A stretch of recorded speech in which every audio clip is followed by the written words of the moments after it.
L'ailier de l'Athletic Bilbao est au cœur des discussions, et le Paris Saint-Germain ne fait pas exception. Alors que les rumeurs s'intensifient, les regards se tournent vers le club de la capitale française, qui semble sérieusement intéressé par la signature du jeune prodige.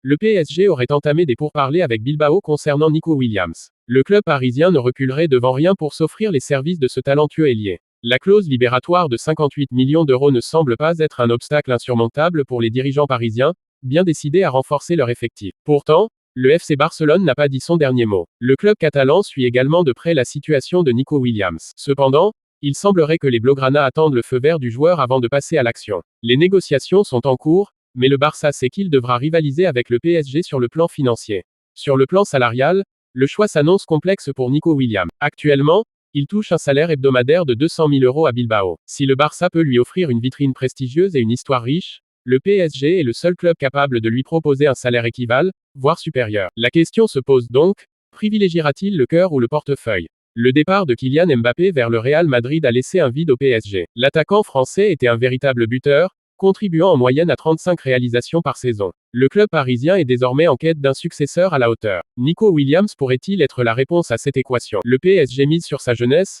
sa vitesse et sa détermination pour combler le départ de Mbappé. La saga Nico Williams est loin d'être terminée. Entre le PSG et le Barça, le duel s'annonce passionnant. Quoi qu'il en soit, le jeune ailier basque est au centre de toutes les attentions, et son choix aura des répercussions sur le paysage footballistique européen. La nouvelle a secoué le monde du football. Ronald Araujo, le défenseur robuste du FC Barcelone, s'est gravement blessé lors de la Copa América. Une opération est déjà derrière lui, mais il devra patienter plusieurs mois avant de fouler à nouveau les pelouses. Pourtant, au-delà du malheur individuel, cette blessure pourrait bien offrir une opportunité inattendue au club catalan. La blessure d'Araujo est un coup dur pour le Barça.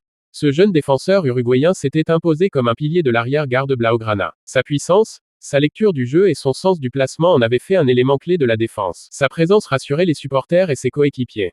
Mais voilà, le destin en a décidé autrement, et voilà Araujo écarté des terrains pour une période indéterminée. Pourtant, dans toute situation difficile, il y a souvent une lueur d'espoir. Et cette fois-ci, elle se cache dans les méandres du règlement de la Liga. L'article 77 stipule qu'un club peut enregistrer un joueur supplémentaire si l'un de ses membres est indisponible pour une durée de 4 mois ou plus. Voilà où réside l'opportunité pour le Barça. L'année dernière, le Barça avait déjà utilisé cette astuce. La blessure de Gabi avait ouvert la porte à Vitor Roque, jeune milieu de terrain prometteur. Mais Roque n'a pas eu l'occasion de briller sur le terrain. Il est resté sur le banc, attendant son heure. Cette fois-ci, avec Araujo hors jeu, le club catalan peut réitérer l'expérience. Qui pourrait profiter de cette opportunité? Deux noms se détachent, Íñigo Martínez et Vitor Roque. Martínez, défenseur expérimenté de la Real Sociedad, pourrait apporter son expérience et sa solidité à la défense du Barça. Quant à Roque, il a soif de prouver sa valeur et pourrait saisir cette chance pour s'imposer. Mais voilà, il ne peut en être qu'un. Le Barça devra trancher entre Martínez et Roque. Les discussions en coulisses vont bon train. Qui sera le bénéficiaire de cette situation inattendue? Le staff technique et les dirigeants devront peser le pour et le contre, anticiper les besoins futurs et prendre une décision éclairée. La blessure d'Araujo est un coup dur, mais elle ouvre une porte. Le Barça doit agir avec intelligence.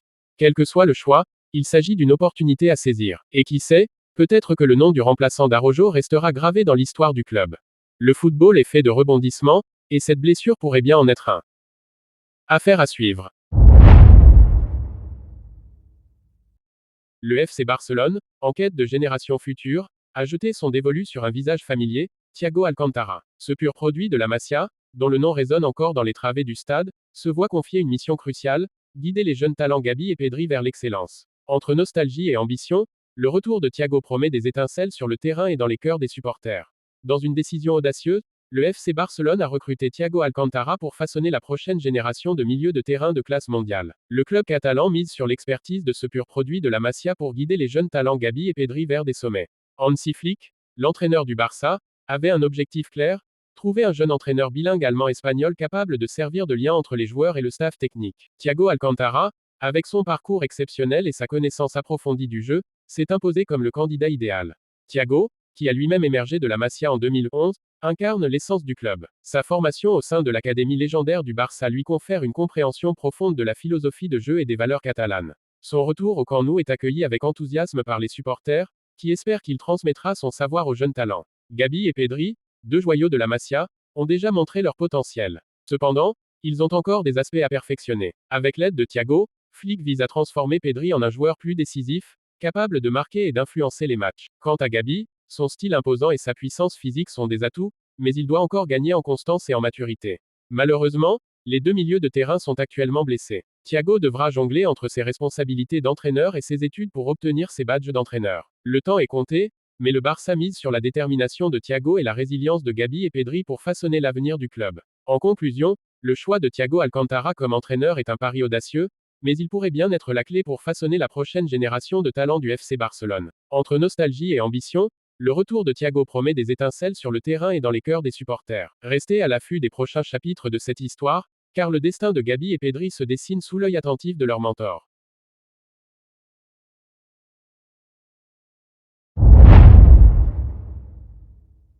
Dans le monde du football, les transferts sont souvent accompagnés d'une aura de mystère et d'anticipation. Lorsqu'un grand club comme le FC Barcelone s'intéresse à un joueur, les projecteurs se braquent sur lui, et les spéculations vont bon train. Mais comme le dit si bien Oscar de Marcos, tout ce qui brille n'est pas de l'or.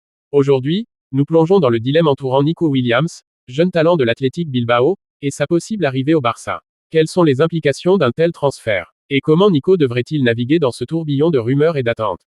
Nico Williams est-il prêt à franchir le pas et rejoindre l'un des plus grands clubs du monde? Mais est-ce vraiment la meilleure décision pour sa carrière? Nico doit peser le prestige du Barça contre la stabilité et l'attachement à son club actuel. Les médias scrutent chaque mouvement de Nico.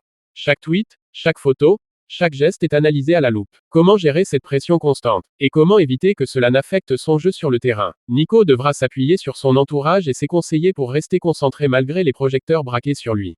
De Marcos, le vétéran de l'Athletic Bilbao, met en garde Nico. Il sait que le Barça n'est pas toujours synonyme de succès. Mais d'autres coéquipiers encouragent peut-être le jeune ailier à saisir cette opportunité. Nico devra échanger avec ses pairs, comprendre leurs expériences et prendre une décision éclairée. Nico doit se rappeler d'où il vient. L'Athletic Bilbao est un club emblématique, fier de sa tradition et de ses racines basses. Quitter ce cocon pour le glamour du Barça, c'est aussi renoncer à une partie de son identité. Nico devra réfléchir à ce que représente Bilbao pour lui et comment cela s'inscrit dans son parcours. Si Nico rejoint le Barça, les attentes seront immenses. Les supporters, les dirigeants, les coéquipiers, tous auront les yeux rivés sur lui. Comment gérer cette pression et répondre aux attentes? Nico devra se préparer mentalement et physiquement pour ce nouveau défi. De Marcos a raison, tout ce qui brille n'est pas forcément de l'or. Certains joueurs ont échoué au Barça malgré leur talent. Nico doit-il prendre ce risque? Il devra analyser les parcours d'autres joueurs, comprendre les raisons de leurs échecs, et évaluer sa propre capacité à s'adapter. Nico Williams, c'est à toi de jouer. Évalue toutes les facettes de cette opportunité. Quelle est ta passion? Quel est ton rêve? Et surtout, quelle décision te permettra de dormir paisiblement la nuit? La communauté attend ta réponse avec impatience. En fin de compte, Nico Williams doit écouter son cœur et sa tête. Peu importe où il jouera, il restera un talent prometteur. Alors, Bilbao ou Barça? La réponse appartient à Nico. Et vous, chers supporters, qu'en pensez-vous? Quelle est la voie à suivre pour ce jeune prodige? Nous attendons vos réflexions avec impatience.